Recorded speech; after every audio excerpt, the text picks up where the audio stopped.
My wife accidentally called me by her ex's name in bed and said, "It happens." The next day I accidentally hired a moving company to transfer all her belongings to his address. I texted her back, "It happens." And then, original post. I, 38 male, have been married to Rebecca, 35, for 6 years. Together for 9 total. Last Tuesday night changed everything. We were being intimate, won't go into details, but it was one of those rare nights with both kids at sleepovers. Things were getting heated when she moaned, "Oh, Trevor." Trevor, her ex-boyfriend, the one who meant nothing and was ancient history. Everything stopped. I pulled away, staring at her in the dim light. She realized immediately what she'd said. Her eyes went wide. I didn't. You just called me Trevor." She sat up, pulling the sheet around herself. "It was a slip. It happens. People say the wrong name sometimes." "In bed? During that? You're overreacting. It doesn't mean anything." "Doesn't mean anything? You were thinking about him while we were." She actually rolled her eyes. "Oh please, like you've never thought about an ex." "I've never called you by her name." "Well, good for you. Want a medal? It was an accident. It happens. Get over it." The casualness. The dismissiveness. Like I was being ridiculous for being upset that my wife called out another man's name during our most intimate moment. Get over it? Yes. God, you're so sensitive. It's just a name. It slipped out. Trevor and I were together for 5 years. Sometimes muscle memory kicks in. Muscle memory? Muscle memory? You know what I mean. We're married, we have kids, our life is here. Stop making this into something it's not. She turned over and went to sleep. Just like that. Like she hadn't just destroyed something fundamental. I lay there until 4 a.m., thinking about how she said his name with such familiarity, about how quickly she dismissed my feelings, about it happens. At 5 a.m., I made a decision. If calling out your ex's name during intimacy is just something that happens, then I guess other things can just happen too. I waited until she left for work at 8:30 a.m. Then I made some calls. First call? Armstrong Moving Company. "Hi, I need to schedule an urgent move, today if possible, full packing service." Second call, "My buddy Keith, who's a locksmith. Can you swing by this afternoon? Need the locks changed." Third call, Trevor's workplace. "Yeah, I knew where he worked. Small town. Hi, could I verify an address for a delivery?" By noon, the movers were at my house. Professional crew, 4 guys. I'd marked everything that was hers with sticky notes. Her clothes, her books, her grandmother's china she was so proud of, her exercise equipment, her home office setup, everything. "Where's it all going?" the crew chief asked. I handed him Trevor's address. "Right here. Tell them Rebecca's things are being returned to the correct name," she calls out. The movers didn't ask questions. They don't get paid to judge. 6 hours later, everything of hers was gone. The house looked strange, half empty but somehow cleaner. Keith changed the locks around 3 p.m. At 5:47 p.m. my phone exploded. Rebecca calling. I let it go to voicemail. Text. "Where is my stuff?" Another. "What did you do?" Another. "The neighbors saw moving trucks." I waited until 6 p.m. then texted back. "Your things were accidentally delivered to Trevor's address. It happens." My phone immediately rang. I answered. "What the hell is wrong with you?" "Language, Rebecca. The kids might hear you." "They were at my mom's. I'd arranged that earlier." "You moved my stuff to my ex-boyfriend's house? Are you insane?" "It was an accident. Sometimes wrong addresses happen. Muscle memory from writing addresses, you know?" "This isn't funny." "Neither was last night." "You can't just throw me out. This is my house too." "I'm not throwing you out. Your belongings just accidentally went to the wrong address. These things happen. You said so yourself." "I'm coming home right now and you better let me in." "Door's always been open to my wife. Not sure who you are though. Last night you seemed confused about who I was." She hung up. 20 minutes later she was at the door. "The key didn't work. Open this door." I opened it but stood in the doorway. "Can I help you?" "Let me in my house." "Sorry, Rebecca, but last night made it clear you're still hung up on Trevor. Figured you'd be more comfortable with him. Your stuff's already there." "You can't do this. We're married. I'll call the cops." "Please do. Explain to them how you called out your ex's name in bed, told me to get over it, and now you're upset that your belongings were delivered to his address." Her face went from red to white. "You're seriously ending our marriage over a name?" "No. I'm ending it over your complete dismissal of my feelings and your apparent ongoing attraction to your ex. The name was just how I found out. I want my children. They're at my mother's. You can see them tomorrow. We'll work out custody through lawyers. You planned this. This is illegal. It's theft. I have receipts from the moving company showing everything was delivered safely, nothing was stolen, just relocated. She stood there, mouth opening and closing like a fish. Update 1. It's been 3 days since the accidental move. The drama has escalated exactly as expected. First, Trevor. Poor, confused Trevor. He came home from work to find Rebecca's entire life piled on his lawn. She'd apparently never told him she was married. He thought she was single when she reached out as friends 6 months ago. Oh yeah, that's the thing. They've been texting for months. Just catching up, she said when she finally admitted it. Trevor called me the next morning. Dude, what is happening? Why is Rebecca's stuff at my house? Why is she crying on my couch saying you kicked her out? Ask her why she called me by your name in bed. Long pause. What? Yeah. So since she clearly can't tell us apart, figured her stuff should be with the right guy. Man, I have a girlfriend. I don't want this drama. Then maybe don't text married women. She said she was getting divorced. That was news to me. When did she say that?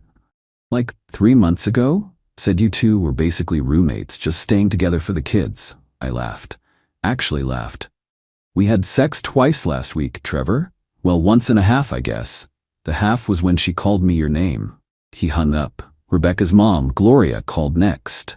This woman who hasn't worked a day in her life, married to husband number 3, had opinions. How dare you humiliate my daughter like this?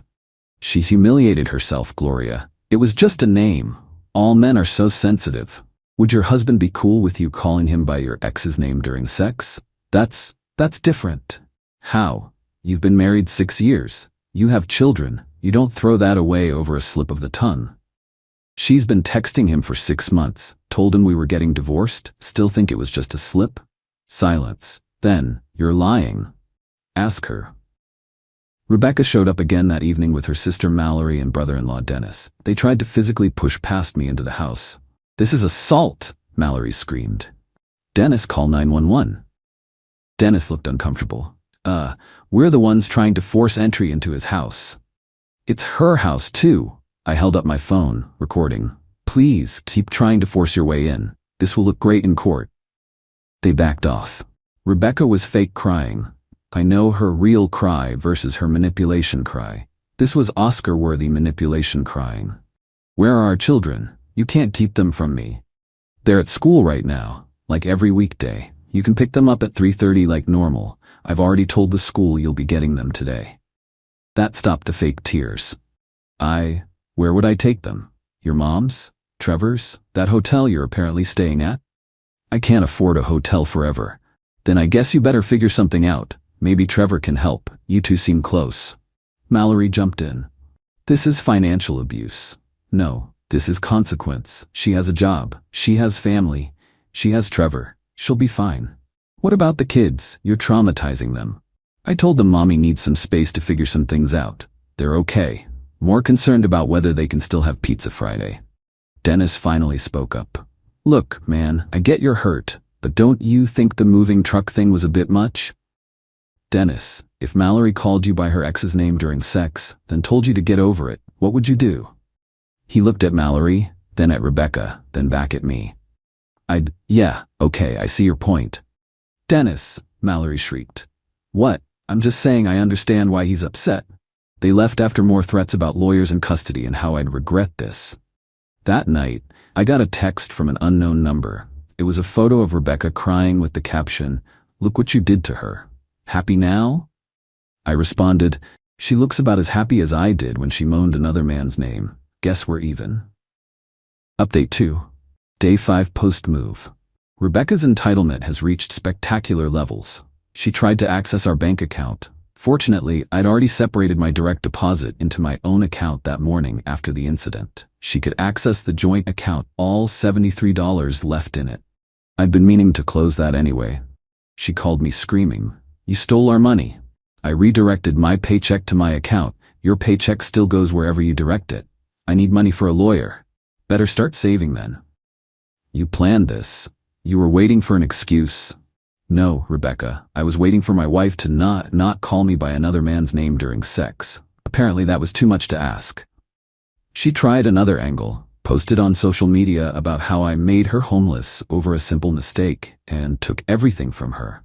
The comments were interesting. Her friends initially rallied to support her, but then someone asked, what was the mistake? She wouldn't answer. So I did. From my account, the mistake was calling me Trevor during intimacy. Trevor is her ex who she's been secretly texting for 6 months. The comment section exploded. Suddenly, her support system got real quiet. Her friend Nicole actually messaged me privately. Is that really what happened? Yes. OMG. She told us you were controlling and jealous for no reason. No reason except her ongoing emotional affair with her ex. Nicole sent me screenshots. Rebecca had been in their group chat for months complaining about me, how I was boring, how I didn't appreciate her, how Trevor really understood her. But here's the kicker. She'd been planning to leave me anyway. After our youngest started school full-time next year, she wanted to wait until then so she could claim she'd been a stay-at-home mom and get better alimony. The messages were dated 2 months ago. I forwarded everything to my lawyer. Then came the custody exchange.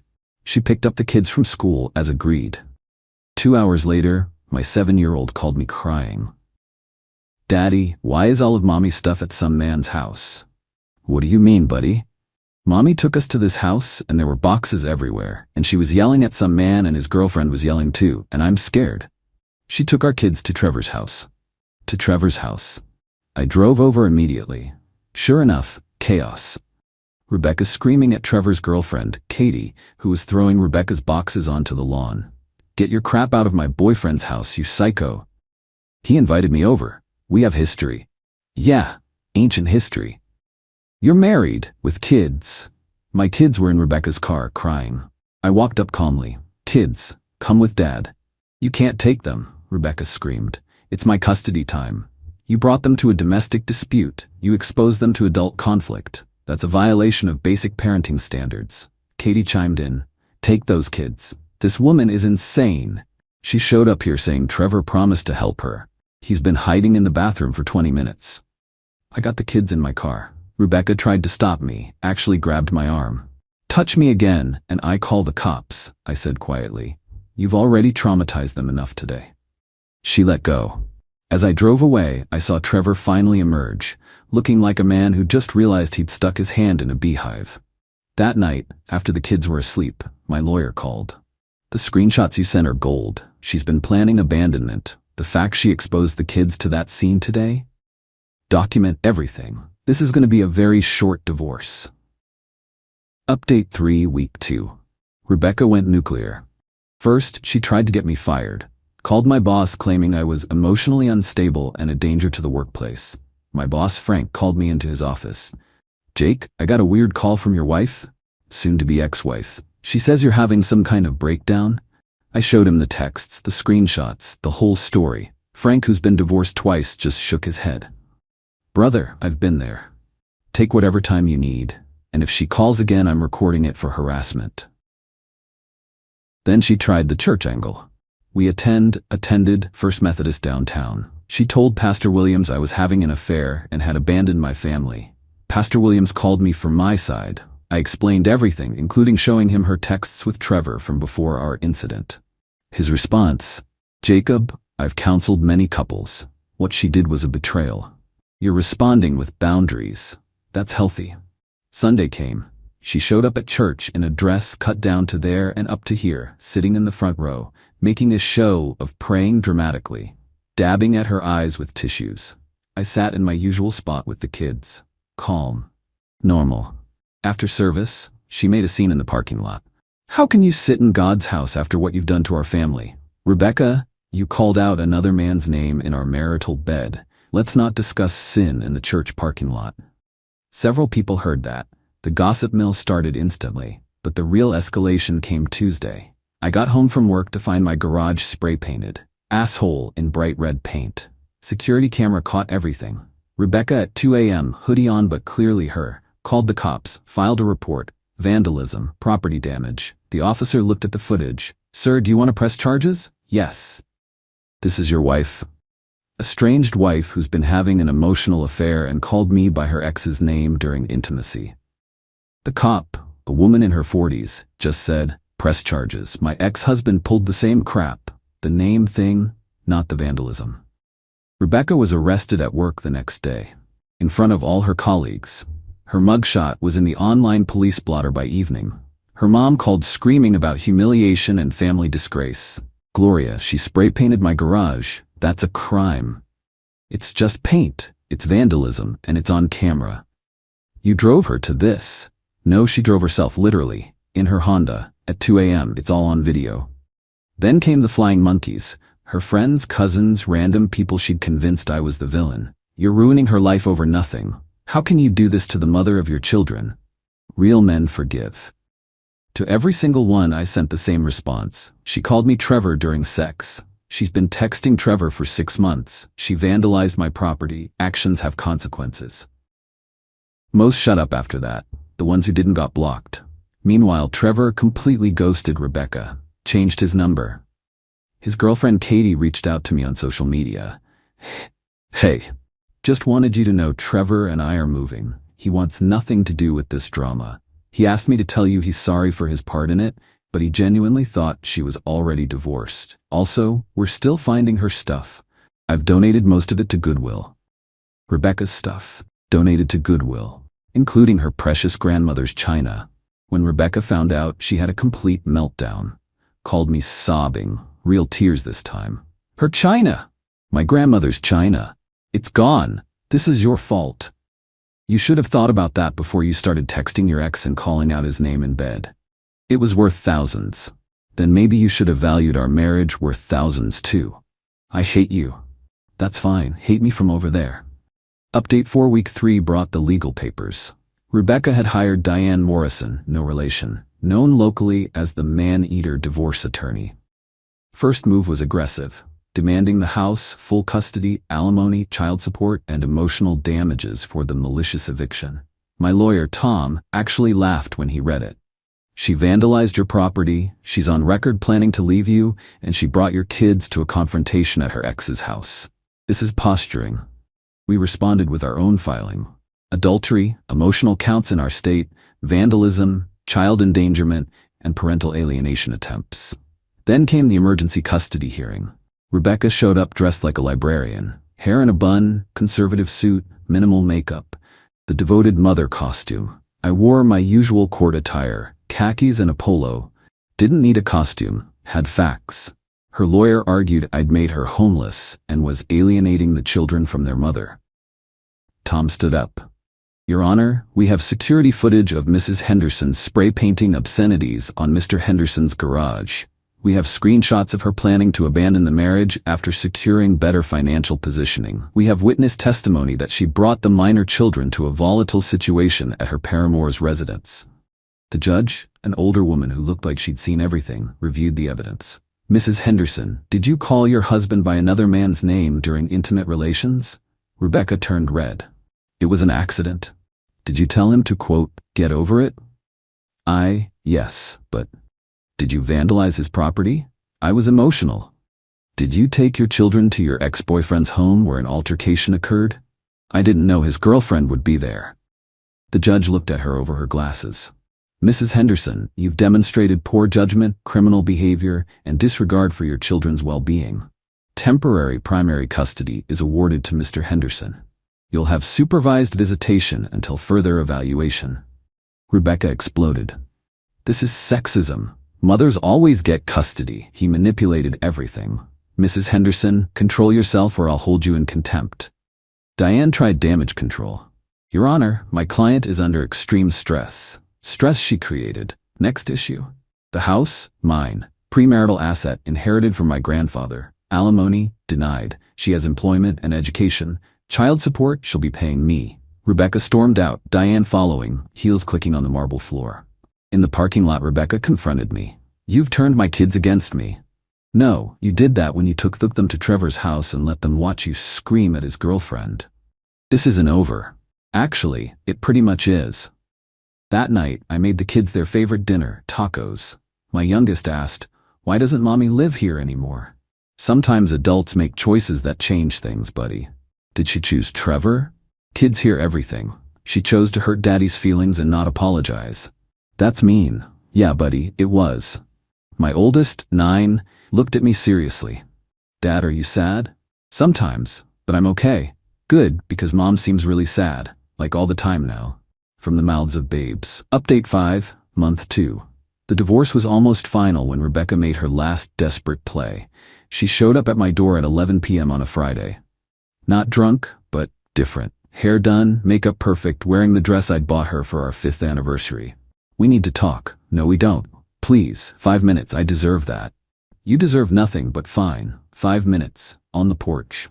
She sat on the swing we'd installed together our first summer in the house. I miss you. You miss the stability. No, I miss you. Us, our family. The family you were planning to leave? I was confused. Trevor was saying things, making me think things. Trevor made you moan his name? She flinched. Can we get past that? Rebecca, you moaned another man's name during the most intimate moment two people can share, then told me to get over it like I was being ridiculous. There's no getting past that. People make mistakes. Calling me Trevor wasn't the mistake. The mistake was the 6 months of texting him. The mistake was telling him we were getting divorced when we weren't. The mistake was planning to leave me, but waiting until you could get better alimony. How do you? Your friend Nicole sent me the screenshots. Your whole plan. Wait until the kids were both in school full-time. Claim you sacrificed your career. Take me for everything. She went pale. Nicole? That traitoress. She's not a traitor. She just has a conscience. I was venting. I didn't mean it. You meant it enough to text Trevor for 6 months. She started crying. Real tears. I ruined everything. Yes. Can't you forgive me? I can forgive you, from over there, while you're not my wife anymore. The kids need their mother. They have their mother every other weekend, supervised. That's not enough. Should have thought about that before you took them to Trevor's house to watch you fight with his girlfriend. She stood up, angry now.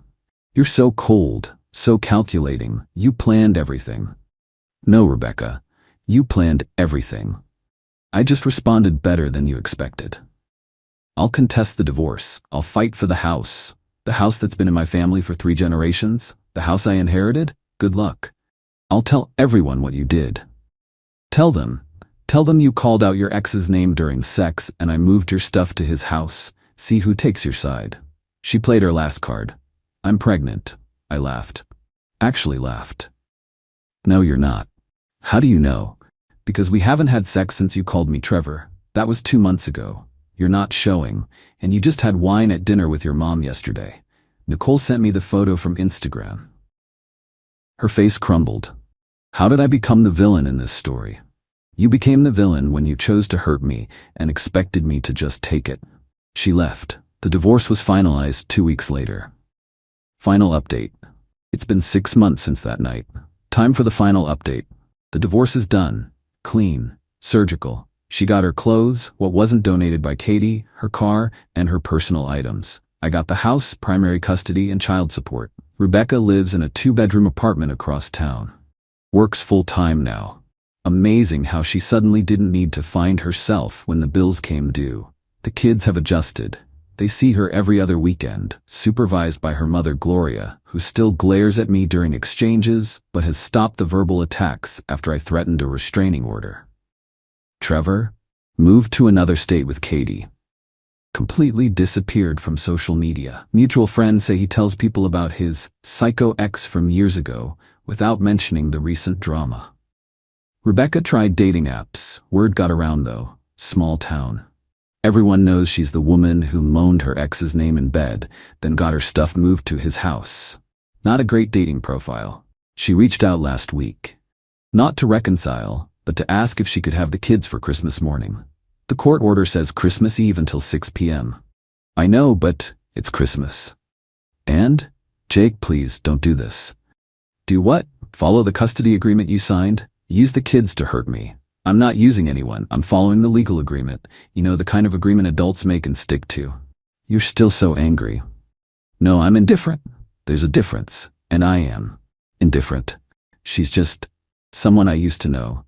Someone who shares DNA with my kids. The kids are thriving. My oldest made honor roll. My youngest lost his first tooth.